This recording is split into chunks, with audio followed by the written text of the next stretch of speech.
Well, good evening, everybody. It's always an honor and humbling for me to be on this side of the pulpit. Tonight we'll be looking at two verses in Leviticus 23. So if somebody gets there in the Bible, I always like somebody to be on the big old amen. So Leviticus 23, when someone gets there. Let me go there, sorry.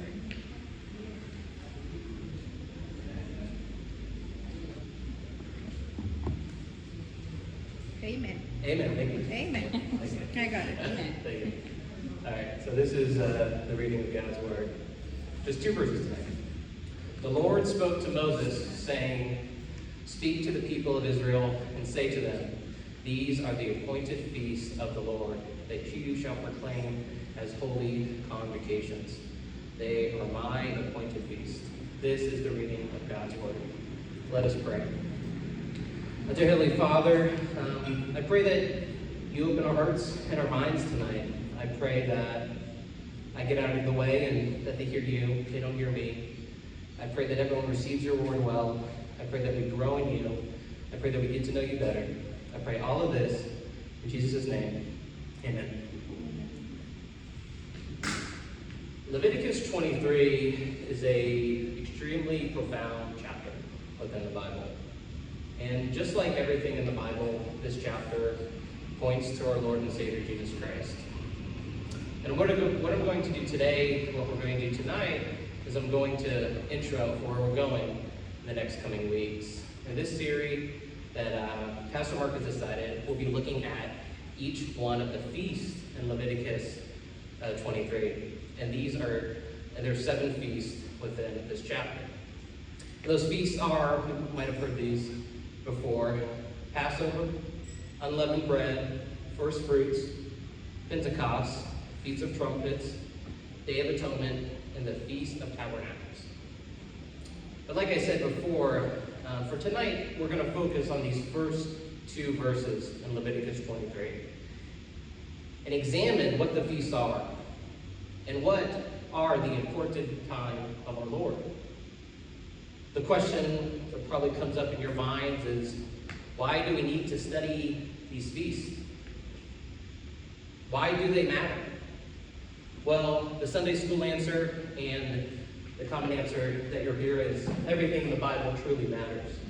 This is not a book for, just the Israelites or just for a time period, but this is God's word for all of his people. So everything he's saying matters to us. And the questions for today that I would like to answer for this sermon is, like I said, why does this matter? And what do the 7 feasts mean for us? What are the implications of these feasts as God's people, as children of God? All of these feasts are holy and are made in celebration for you. So remember that as we're thinking about these feasts. For us to really understand what these feasts are and what the appointed times are, we need to look and understand what the Hebrew calendar is. We, in the world, and most of the world, and all of the world, I believe, we follow the Gregorian calendar, which is, January till December. I think all of us are familiar. But the Hebrew calendar is their own calendar. They have different months. They're different. And there's 2 major differences in these calendars. The Gregorian calendar is a solar calendar that is based on Earth's revolution around the sun, while the Hebrew calendar is a lunar calendar, meaning that it is based on the moon's revolution around the sun. In this case, we can see that the Hebrew calendar and the Gregorian calendar, they don't line up, they don't match together. I know the question still in our heads is, why are we talking about calendars? Why does this matter to us? What are the purpose of these feasts for us? God gives Israel these 7 feasts to observe throughout the year. But what were their purpose? These feasts ultimately serve 2 purposes. Each feast has a very important sub-point and sub-purposes in each one of them, but ultimately these feasts serve 2 major purposes, and these will be my points for this evening.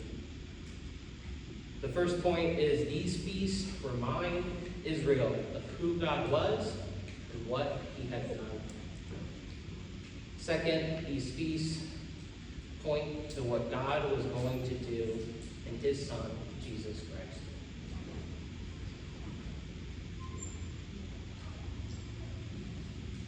Christ. So to our first point of tonight, these feasts remind Israel of who God was and what he had done. What are the appointed feasts? There are times in life when things get rough, things get hard. We may lose sight of our Lord. We may lose sight of who is in control of all things. It's very easy for us to get caught up in our jobs, get caught up in our education, get caught up in things that are not good for us. We lose sight of who we worship. We worship the perfect and almighty God, the perfect Jesus Christ. That is who we worship. These feasts were a reminder of who God was and what he had accomplished for his people. It's truly amazing to think about. It's truly an honor, truly a blessing that we have such a wonderful, loving, forgiving, and merciful God. And when we come here to church on Sunday and we come here, we get to worship him with glory and honor. Some of these feasts that we'll be looking at are Passover. Passover is the celebration of Israel's deliverance out of Egypt. And every year they would observe this celebration as a reminder of how God had delivered his people out of slavery of Egypt. Also, Shabbat or Pentecost, it is a reminder of God giving the law on Mount Sinai. This law was a gift to the people, to form them, to guide them, to shape them as his covenantal people. Last, it's the Feast of Tabernacles, a way of remembering how God has sheltered his people and continues to shelter his people in the wilderness. All of these feasts serve as a purpose of reminding the people of who their God was and what he has done for them. Let's think about the Feast of Tabernacles. What they would do is they would build these tents as families. They would live in these tents for several days as a way to remember and commemorate what their ancestors had did and how they lived in these tents and God sheltered them from the wilderness. All of these feasts were reenactments of what God has done for his people. These ideas are very similar to what we do as Christians, looking at Christmas and Easter. During our feast, as we can call them, we observe the parts of the Christian calendar, as Christmas, as Lent, as Easter, as examples, as we can see as Jesus' life from his birth all the way to the death of him on the cross. Then on these days of Christmas and Easter, we obviously come to worship him. We don't come to worship Santa Claus or the Easter Bunny, but we remember that Jesus came into the world. He was made flesh and lived a perfect life. He then died and rose again for our sins. Wow, what a glorious, glorious God, that he so loved the world that he sent his only Son to die for us on the cross, to pay for our sins. These kind of rememberings and these kind of comparisons is how we should think about these feasts. We can think about the Ten Commandments as well. As the first commandment is God says, have no other gods before me. And one of the most used words in the Bible is God says, remember me. Remember who he is. Remember how he saved you. Remember what he has done. The reason God tells that tells us this is because if we're honest, we're extremely forgetful people. Sometimes we're walking to our cars and we don't even bring our keys. Sometimes we forget birthdays of loved ones, people that we live with. And sometimes, and I'll say very rarely, do amazing good husbands and amazing wives forget anniversaries. Not me, of course. For the Israelites, it wasn't long at all after their supernatural, beautiful deliverance out of Egypt, with signs and wonders as God demonstrated his power and delivered them out of slavery. It wasn't long before they made a golden calf. Sometimes when we read this story of the golden calf, we can think of how can they do this, maybe even poke fun at the Israelites. Moses went up to the mountain and was gone for a little bit. The people panicked, and they reverted back to the gods of Egypt. But if we're truly honest with ourselves, most of us have some kind of golden calves in our lives. Something that we hold on to. Something that we worship that is not our Lord. Something that we seek comfort in that is not the true and living God.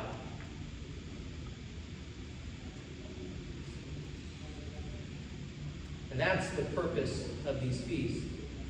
Every year, Israel can remember of who God is and what he has done for them.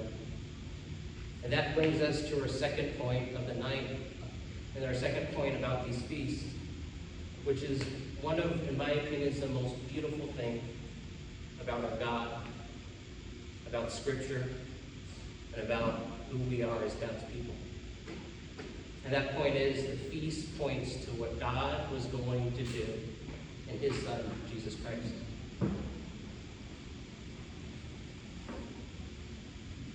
Now, like I said, this is such a wonderful thing. This is such a beautiful thing that we could see.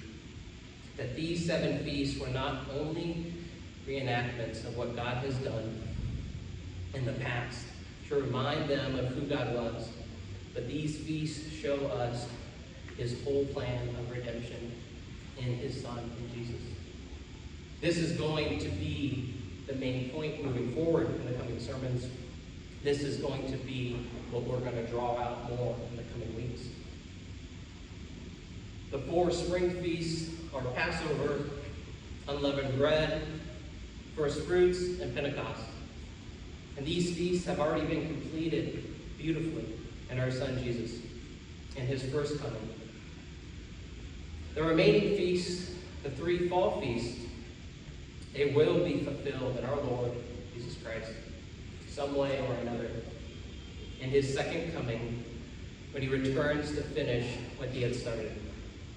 God has outlined his entire plan in these 7 feasts. Each of these feasts ultimately point to Jesus, the Messiah. Jesus, our King. Jesus, our Lord, and Jesus, our Savior. These feasts will be drawn out more, like I said, in the coming week. For example, here's some samples of what these feasts. We can see in Passover, not only was this a reminder of how God brought his people out of Egypt, but it also points to the beautiful deliverance of Jesus and the bondage of sin. Pentecost not only was a remembrance of giving the law on Mount Sinai, but is also the day that the Holy Spirit is poured out on us, and the new covenant in the church is born. What a beautiful day that is for us as believers and Christians. Lastly, the Feast of Tabernacles, the 7th and final feast. Not only was it a reminder of how God has sheltered his people in the wilderness, but it ultimately points to the day that all of us will be tabernacled with our God. The book of Revelation talks about this, how the tabernacle of God will come down and God will dwell with his people. These 7 feasts ultimately point to Jesus and his redemptive plan to make right what we have made wrong in sin, what we have done to destroy that beautiful communion. So this brings us back to the question that we talked about in the intro. Why does this matter? Why are we looking at these 7 feasts in Leviticus 23? Ultimately, these feasts show us that our God is so perfect, He is so beautiful, He is so wonderful, He is so amazing, that He already had a plan. And He's always had a plan for us. From the very beginning, God called these feasts His appointed times. These weren't just appointed times for the Hebrew calendar, but these were appointed times in reality. These are appointed times in His beautiful, His wonderful, redemptive history. But what comfort that should give us as believers. What a wonderful thing that is. What a wonderful God we worship. That God has always had a plan. He was outlining His plan from this very beginning. The plan to make right what we had destroyed, what we had made wrong. Before anything even went wrong, God knew and had a perfect plan of salvation for us. And that plan was found in His Son, Jesus. We can look at 2 verses in the New Testament that point this out. First, we'll look at 1 Peter chapter 1, verse 20, where it says, He, referring to Jesus, was foreknown before the foundation of the world, but was made manifest in the last times for the sake of you. Secondly, it's Revelation 13, verse 8. Jesus is the Lamb slain from the foundation of this world.